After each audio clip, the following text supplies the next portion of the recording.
Okay, guys, welcome. Of course, it's Drew here from the Tucson Indian Center, the Community Cultural Specialist. And, we had planned a basket weaving class for you guys for a face-to-face at the end of the month here. But unfortunately, you know that COVID-19 has put a stop to all those plans so far. But not to worry, like I had mentioned before or contacted you guys, we wanted to do a kind of a video of a step-by-step process on how to do your basket. Saying that, we have Nacho Flores here who is going to walk us through that process. And we also have some of our TIC staff members who are going to help us out in showing you guys the process as well. So with that, I'll pass it on to Nacho Flores. Skugdash, Anya Jigik Nacho Flores, and I'm the Gawal. Homahavam, Good afternoon. My name is Nacho Flores. I come from the community of Gawal, and Drew asked me to do a demonstration on how to make traditional Toenail baskets. So what I have here today is what we have the first material, which is bear grass. In our language, we call it moha. And you usually pick this out in the Sarita Mountains by cutting it at the very base, but you have to be really careful because it's very sharp and it'll cut you.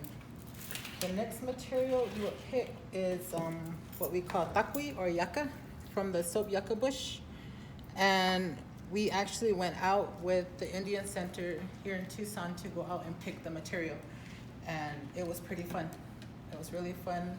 The staff and the other students went and they really enjoyed themselves. And surprisingly, somebody got lost, but we found them. So I also have here on display are my tools that I use. I have what we call an alvech. I think they call it an awl. This one's mine, and this is the one I use. For my baskets, I have another one here. This one belongs to my grandma or my mom.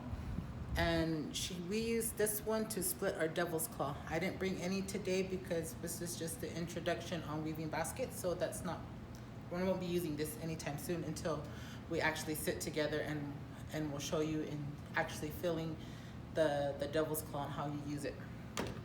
I also have toenail clippers. These are the best things that I ever found here in Tucson.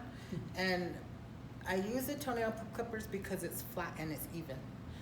Fingernail clippers have like a small groove that doesn't really get inside the basket when you're clipping the edgings off.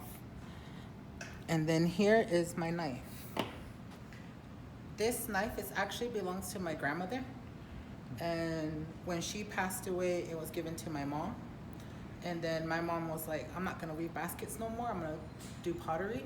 So she gave me this knife. So it's seen some things. And right here is my box. I bought this in Marina, in Magdalena, in Mexico. And when you're down there, it's really good to bargain with the Mexicans for different things. This one originally costed like almost $30, but I brought it down to $7. It was fun.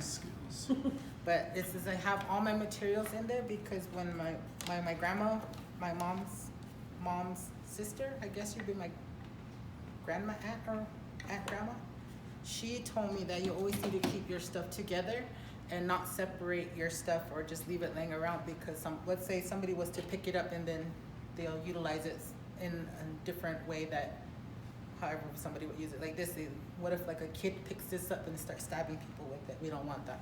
So I always put all my tools away when I'm done with it and keep it in my box for whenever I need it. And we also have here our baskets. So this very first basket here is the one I made when I first made my first basket. And this is the one I gave to my mom because in our culture, it is tradition to give the first thing that you make to your teacher.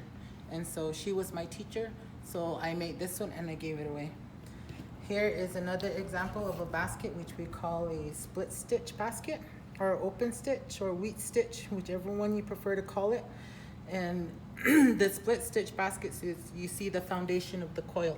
So here you have yucca, and here we have bear grass, and you can see the foundation and the yucca combined together, giving it like a star pattern.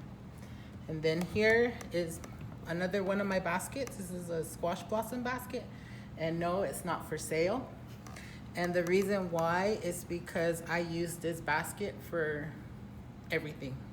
So here is a 6-petal squash blossom, because my last name is Flores and in Spanish it's flower. And then these here are called coyote tracks or panco. And this is because this is my mom's clan. And then I put handles on here, so when I use it for, what do you call it? When you put your grain of seeds in here and you need to go like this, and then that material flies away in the wind and it catches the seeds. But I also grind corn, and so there's some blue corn in here. There's also white corn and yellow corn residue in here, like such as here. There's a bunch of residue in here because you can see it's actual functional basket, like our traditional people used to use it for. And it also has, I also ground mesquite pods, or rihok, and so that's what I use it for.